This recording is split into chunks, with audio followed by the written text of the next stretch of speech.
Halo sobat-sobat, jumpa lagi dengan saya di The Jomet Film. Jumpa suara tentunya. Gimana sob? Sudah banyak kuota internetnya sekarang? Kalau belum, tak henti-hentinya The Jomet doakan semoga sehat walafiat dan banyak duit ya.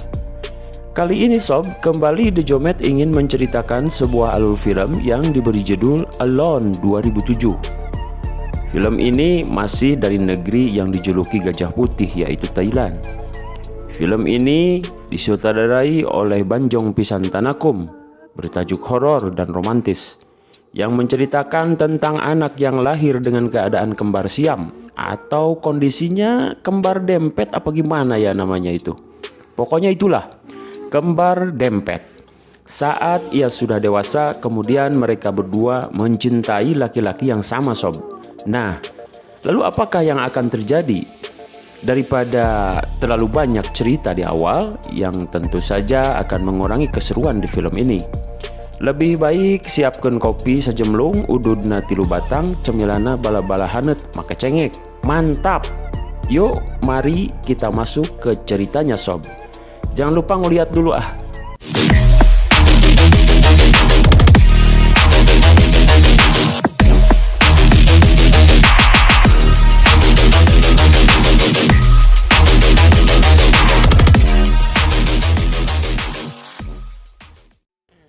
Kisah diawali dengan memperlihatkan wanita muda yang berjalan menuju sebuah rumah di daerah Jati Samarang, Korea. Saat ia memasuki rumahnya dalam keadaan gelap gulita, dikarenakan saklar lampu tidak berfungsi. Entah terjadi aliran atau memang terjadi konsleting listrik. Yang jelas kondisi semacam itu cukup membuat dia merasa ketakutan. Saat dia panik dan merasa ada yang mencurigakan, tiba-tiba saja Happy birthday.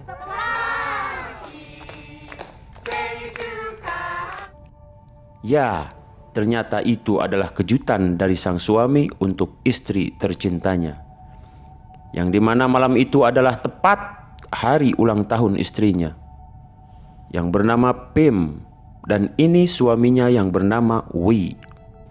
Setelah sesi peniupan lilin berakhir, setelah itu pun selesai, lalu mereka teruskan ke sebuah ramalan dari kartu remi yang konon jika mendapatkan gambar atau simbol dari kartu yang sudah dipilih, maka kartu itu akan menunjukkan nasib apa dan kejadian apa yang akan dialami.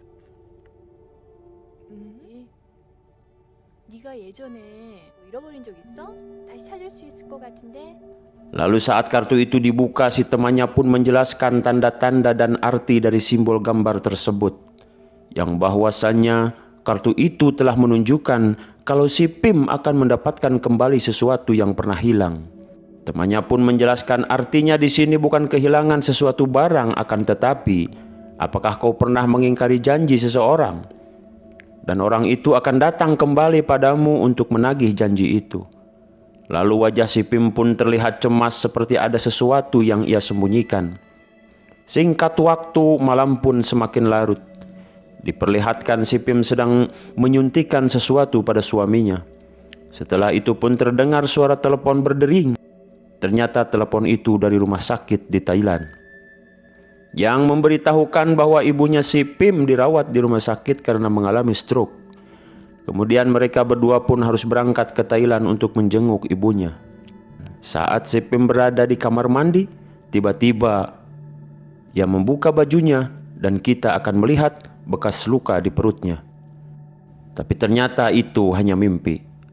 Pim tertidur saat dia berada dalam pesawat.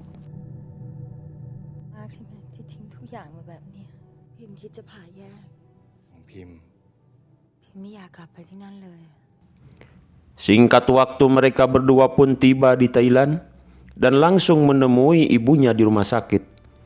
Namun saat itu ibunya masih tidak sadarkan diri. Kemudian mereka berdua pun pulang terlebih dahulu ke rumah ibunya yang terlihat sedikit menyeramkan. Terpancar dari wajah si Pim kecemasan dan kegelisahan yang tak dapat ditutupi. Sepertinya rumah itu telah menyimpan kenangan pahit dan getir. Saat mereka berdua memasuki rumah itu, mereka langsung mengarahkan matanya pada setiap penjuru ruangan, terutama si Pim, yang langsung menuju ke alat musik piano. Saat ia menekan papan nada piano itu, seketika ia pun dibawa pada kenangan di masa kecil dengan saudara kembarnya. Lalu Pim pun masuk ke dalam kamar saat Pim masih bersama dengan saudaranya Ploy. Pim melihat-lihat baju-baju dalam lemarinya tersusun rapi. Pim melihat 2 pasang sepatu balet, mainan musik, album foto, kacamata milik Ploy. Pim pun teringat saat masih bersama dengan Ploy di pantai.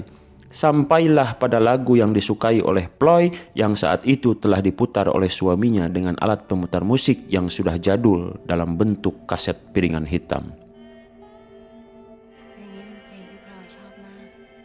คุณพิมพ์คะ Singkat waktu peting pun dongkap. Pim sedang melakukan rutinitas yaitu mencuci muka sebelum bobo. Namun pada saat ia akan mengambil handuk, tiba-tiba alangkah kagetnya si Pim saat melihat simbol yang sama yaitu angka 8 yang memang sering dilakukan oleh Pim dan Ploy di saat masih kecil dan bersama dulu.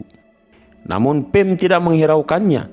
Meski sedikit agak ketakutan, lalu ia pun masuk ke dalam kamarnya dan menarik selimutnya. Sejenak ia menatap suaminya yang sudah kerek. Akan tetapi saat mendekap gulingnya, tiba-tiba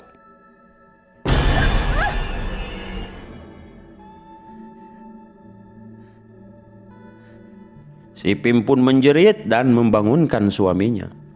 Kini si Pim sudah mulai dihantui oleh bayangan-bayangan saudaranya sendiri yaitu Ploy. Lanjut, si Pim pun akhirnya berangkat lagi dengan suaminya ke rumah sakit untuk melihat keadaan ibunya saat ini. Sangat mengherankan Pim melihat ibunya ingin mengatakan sesuatu. Dan melihat wajah ibunya yang terlihat begitu ketakutan. Ada apa ini? Lalu datang suster menyuruhnya untuk meninggalkan ibunya. Kemudian si Pim pun pergi untuk membuat kopi dengan membawa perasaan yang sangat heran dan aneh atas gerak-gerik ibunya. Akan tetapi saat si Pim ingin meminum kopi itu, tanpa sengaja kopi itu pun tertumpah pada bajunya. Sehingga saat Pim ingin membersihkan, tiba-tiba saja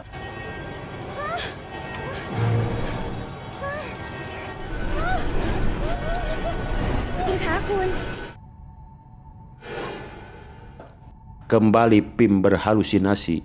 Untung ada suster yang menyadarkannya. Kembali Pim berada di rumah. Kemudian Pim akan memberi makan gog-gognya yang diberi nama Lucky. Saat dipanggil-panggil Lucky tidak datang-datang, kemudian Pim mencarinya ke belakang. Ternyata di sanalah anjingnya berada. Saat diperhatikan si Pim, anjing itu sedang menggonggong dinding yang terbuat dari kaca cermin.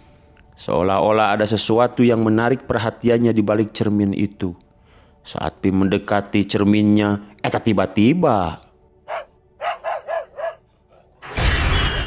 Pim melihat kembarannya di balik cermin itu dengan sosok yang begitu menyeramkan.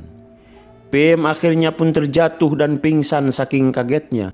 Dan akhirnya si Pim pun sedang diinfus di rumah sakit, dibawa oleh suaminya yang kini sedang menunggu. Saat si Pim sudah sadar, dia pun pergi ke kamar mandi untuk pipis sekali lagi. Si Pim melihat ke cermin, namun kali ini ia diperlihatkan kembarannya dengan wajah yang asli, namun wajah itu terlihat begitu marah dan penuh dendam. Karena Pim sudah tidak tahan dengan kembarannya yang terus-terus saja mengikuti. Di keesokan harinya si Wi ternyata mengobrol dengan teman lamanya. Lalu tiba-tiba si Pim pun datang dan memperkenalkannya pada Pim. Dan si Pim pun bertanya, "Dari mana Anda kenal suamiku, Wi? Apa pekerjaanmu?" Lalu si teman suaminya pun menjawab, "Saya diundang suamimu datang ke sini. Dan saya sekarang mengajar dan bertugas sebagai dokter spesialis."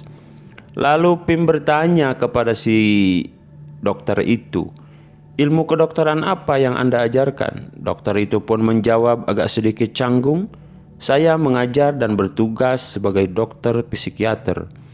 Betapa kagetnya si Pim mendengar hal itu, langsung saja dia pergi meninggalkan dokter dan suaminya. Lalu pergi ke dalam mobil. Kemudian mobil itu mundur dengan kekuatan penuh tanpa menghiraukan ocehan suaminya. Tiba-tiba lagi.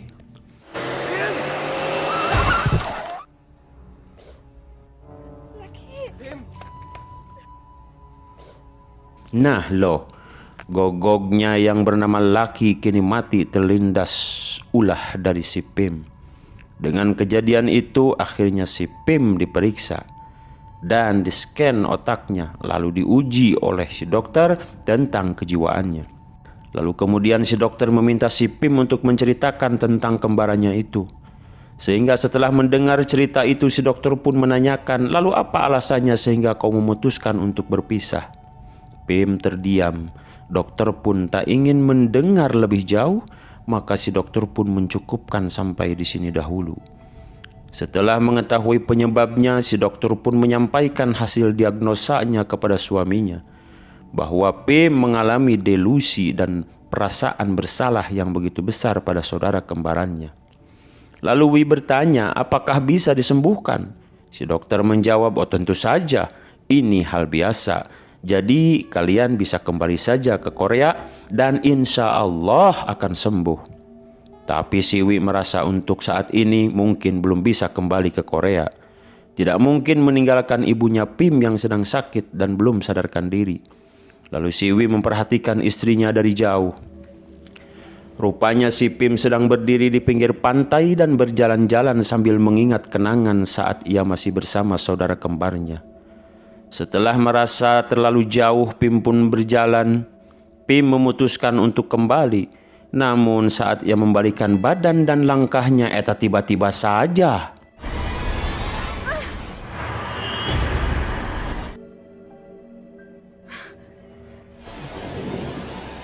iya, alangkah terkejutnya Pim melihat bekas jejak kakinya ternyata bukan dari satu orang, akan tetapi jejak kaki dari dua orang.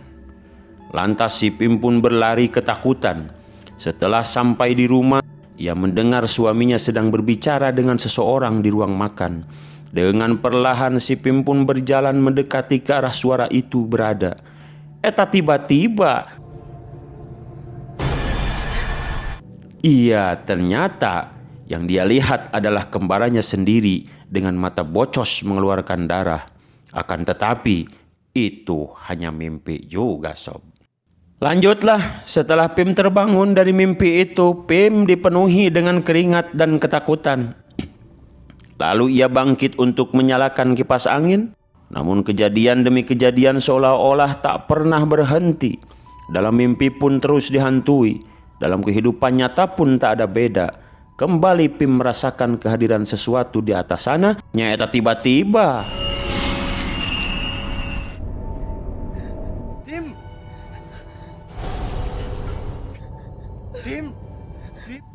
iya, kembali kembarannya menampakkan diri dengan cara tergantung di baling-baling kipas angin. Scene pun berganti, suaminya Pim sedang menunggu ibu mertuanya di rumah sakit. Saat itulah Siwi mengingat kenangan saat ia berjumpa pertama kali dengan Pim dan Ploy, yang ternyata dahulunya Siwi ini pernah dirawat juga di rumah sakit ini karena lumpuh. Siwi sering memperhatikan Ploy dan Pim diam-diam di saat mereka masih bersama. Siwi pun suka melukis mereka berdua. Saat asik melukis, tiba-tiba Pim dan Ploy memergokinya, sehingga Siwi pun panik dan grogi. Tanpa disengaja lukisan itu pun terbang dan hinggap di dekat mereka berdua. Ploy dan Pim ternyata sama-sama mencintai Siwi. Kemudian Siwi pun menyudahi lamunannya. Sementara di sisi lain si Pim di rumah menunggu suaminya pulang. Dan kembali Pim dikejutkan oleh suara orang berlari di atas loteng. Dengan rasa takut namun penasaran, perlahan Pim naik ke atas.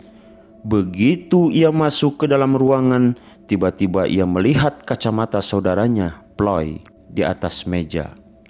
Kemudian Pim memasukkan kembali ke dalam laci karena si Pim panik dan shock. Lalu ia pun meminum obat penenang. Kemudian Pim pun menenangkan dirinya dengan cara merendamkan tubuhnya di atas bak mandi. Sesekali ia tenggelamkan wajahnya ke dalam air sambil mengusap-ngusap bekas operasi di perutnya. Namun tiba-tiba saja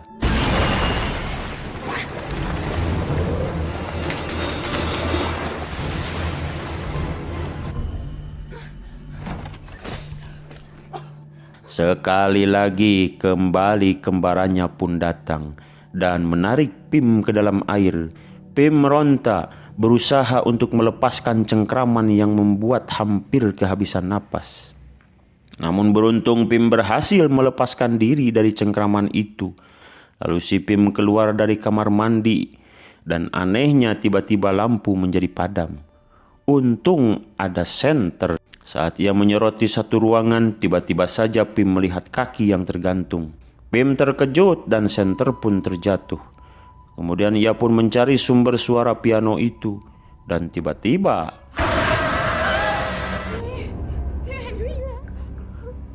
ia pun melihat hantu saudaranya sendiri dengan wajah yang begitu menyeramkan. Namun tak lama suaminya pun datang. Pim mengatakan, "Aku telah melihat dia lagi, Wi." Singkat waktu, Pim kembali mendatangi dokter untuk menceritakan kejadian kemarin di rumahnya. Masih terus didatangi kembarannya Ploy. Lalu si dokter mengatakan, "Berhentilah untuk menyalahkan diri sendiri, maka Ploy akan berhenti menghantuimu. Sekarang lihatlah cermin ini, lalu ceritakan apa yang kamu lihat." Perlahan Pim pun melihat cermin itu. Lalu ia pun melihat awal mula dan penyebab Pim ingin dipisahkan. Rupa-rupanya Ploy merasa cemburu kepada Pim karena Wi lebih menyukai dan lebih memperhatikan Pim. Dan Ploy menyaksikan dengan mata kepala sendiri perhatian dan cinta Wi lebih besar kepada Pim. Pim juga mengetahui sikap Ploy yang begitu cemburu kepada dirinya. Wi memberi bunga hanya kepada Pim. Wi memberikan kalung hanya kepada Pim. Wi juga hanya mencium kening Pim. Wi melukis gambarnya juga hanya Pim. Wi juga hanya menggenggam tangan Pim. Semua perlakuan Wi kepada Pim disaksikan oleh Ploy. Sehingga saat tiba Wi akan berpisah dengan Pim, Wi pun hanya memanggil-manggil nama Pim. Wi hanya ingin melihat wajah Pim sebelum ia pergi. Pim pun menangis dan memohon kepada Ploy untuk bangkit melihat Wi untuk yang terakhir kalinya. Namun Ploy tidak mau bangkit. Ploy cemburu. Dari situlah awal mula Pim ingin dipisahkan dari Ploy. Akan tetapi Ploy tidak ingin dipisahkan dari Pim. Ploy akan menepati janji, apapun yang terjadi kita akan selalu bersama sampai mati. Begitulah awal mula semua yang terjadi. Sehingga Pim ingin dipisahkan hanya karena rasa cintanya kepada Wi. Lalu si dokter menyarankan untuk mendatangi makam Ploy. Semoga saja akan dapat mengurangi kecemasanmu. Dan Pim pun ziarah ke makam saudaranya yaitu Ploy. Dengan harapan Ploy tidak akan mengganggunya lagi. Singkat waktu, saat malam pun tiba, hujan dan angin bertiup kencang. Wi menutupkan semua jendela. Lalu tiba-tiba ia mengambil sesuatu di kolong tempat tidur. Saat si Wi akan meraihnya, semakin masuk badannya ke kolong ranjang itu, tiba-tiba ranjang itu pun seolah-olah ada yang menaikinya dari atas. Sontak saja si Wi kaget. Dengan panik ia berusaha keluar dari kolong itu. Begitu sudah berhasil, wow, hasilnya nihil. Tidak ada siapa-siapa di atas tempat tidurnya. Ngeri kan?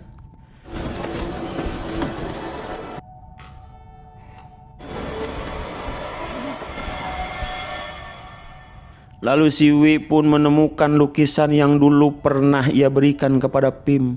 Kemudian di pagi harinya, Wi pun menanyakan tentang lukisan itu kepada Pim. "Pim, apakah kamu masih ingat pada lukisan yang aku berikan?" Lalu Pim menceritakan apa yang terjadi di waktu itu. Rupanya Ploy sakit hati melihat lukisan yang diberikan itu hanya ada gambar Pim seorang diri. Ploy akhirnya marah, dibakar cemburu, lalu menyobek-nyobek lukisan itu. Pim tidak bisa menerima atas perlakuan Ploy pada dirinya. Saat itulah Pim memutuskan ingin dipisahkan dari Ploy. Ploy pun malah semakin tambah kecewa. Tatapannya yang begitu tajam, tanda kekecewaan yang begitu mendalam. Lalu siang berganti malam, kembali si Pim merebahkan tubuhnya di kasur. Saat Pim membalikan badannya, tiba-tiba ada suara napas terdengar di belakang punggungnya. Namun saat dilihat tidak ada siapa-siapa di situ. Dan terdengar lagi kedua kalinya, kali ini semakin dekat dan semakin jelas. Pim tak tahan dengan semua ini. Lalu ia pun bangkit. Akan tetapi baru saja ia duduk, Pim melihat bayangan tangan hitam di gordeng itu.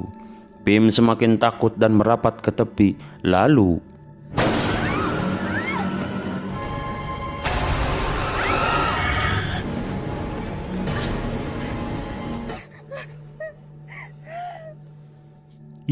kepala Pim dirauk dan ditarik masuk ke dalam kain gordeng itu. Akhirnya Pim sudah tidak bisa membiarkan hal ini terjadi terus-menerus. Pim membuang semua barang-barang yang berkaitan dengan Ploy, kacamata, foto-foto, baju-bajunya. Namun saat Pim ingin mengeluarkan baju itu, lalu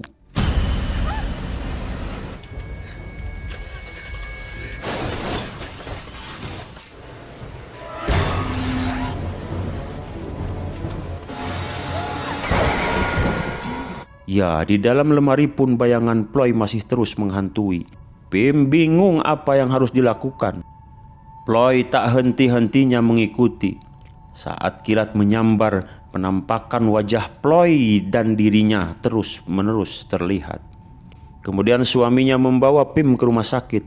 Singkat waktu tibalah di rumah sakit. Akhirnya mereka akan memutuskan untuk balik ke Korea dan memindahkan ibu mertuanya ke rumah sakit di Korea. Namun saat Siwi menanyakan kemana dokternya, namun tiba-tiba saja baju Siwi ditarik oleh ibunya. Saat Siwi bertanya, si ibunya pun menunjuk sesuatu ke arah atas. Ibunya ternyata mengungkapkan sesuatu rahasia yang tidak pernah diketahui Siwi. Dari sinilah semuanya rahasia itu terbongkar dengan terang benderang.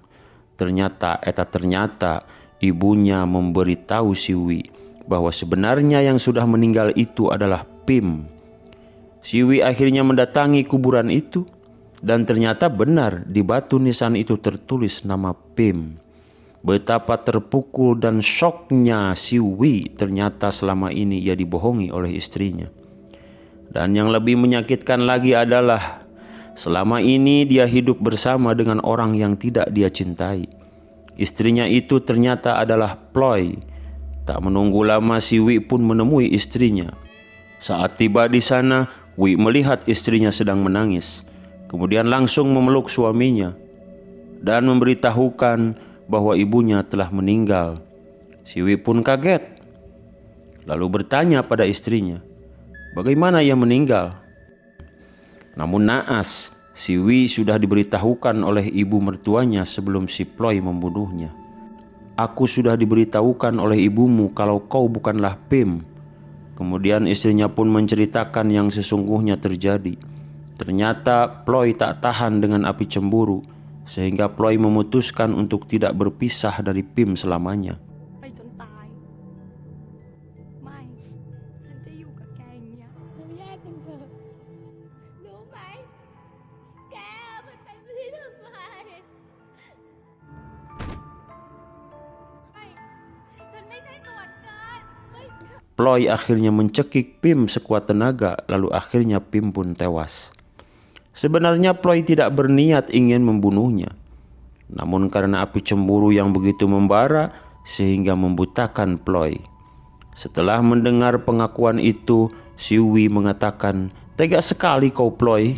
Istrinya menjawab, "Tapi semua aku lakukan karena aku mencintaimu, Wi. Ingatlah masa-masa dahulu, bukankah kau juga mencintaiku?" Wi berkata, "Iya, tapi aku mencintai Pim, bukan Ploy." "Kau sangat menyedihkan, Ploy." Dan Wi menjabret kalung di lehernya. "Karena kalung itu kuberikan hanya untuk Pim." Lalu si Wi pun pergi meninggalkan si Ploy. Akan tetapi Ploy memukulnya dari belakang sampai Wi menjadi pingsan. Ploy akhirnya nekat. Saat tersadar, Wi tiba-tiba sudah terikat di kursi dengan kuat. Terlihatlah jelas watak asli si Ploy. Kini Ploy berubah menjadi wanita pendendam penuh dengan amarah. Ploy kemudian menyuntikkan insulin ke tubuh si Wee. Lalu tiba-tiba pembantunya datang karena HP-nya tertinggal di dapur. Sementara itu si Wee berusaha keras melepaskan tali yang mengikat kedua tangannya. Dan si Wee akhirnya berhasil melepaskan ikatan itu. Ploy kaget tiba-tiba si Wee sudah tidak ada di tempat itu. Lalu terjadilah pemburuan di antara mereka berdua, saling incar dan saling mencelakai. Mereka saling tikam, bergulingan, saling piting, saling tindih, saling himpit. Sampai akhirnya rumah pun terbakar. Api menjalar kemana-mana. Lalu mereka pun terjatuh ke bawah tangga. Si Ploy akhirnya pingsan. Si Wee kakinya patah. Saat merangkak ingin keluar dari tempat itu, tiba-tiba saja pembantunya si Noi sudah tewas dibunuh oleh si Ploy.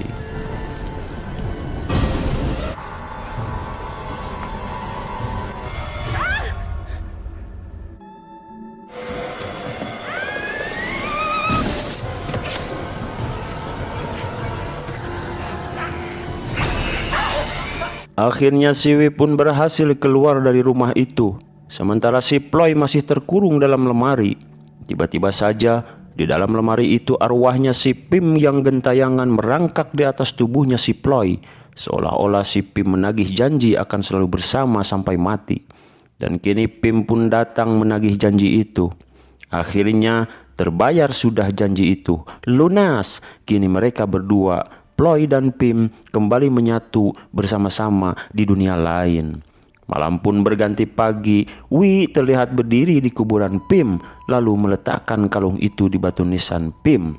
Dan film pun selesai. Oke sob, itu saja alur cerita film Alone 2007. Pelajaran yang mesti kita ambil dari film ini adalah jangan mencintai yang berlebihan, dan jangan pula membenci dengan berlebihan. Karena hakikatnya adalah sama. Cinta dan benci akan menjadikan kita semua buta dan tidak dapat berlaku adil. Wow, keren. Oke sob, semoga selalu sehat dan banyak duit ya. Kita berjumpa kembali di video alur film selanjutnya. Salam.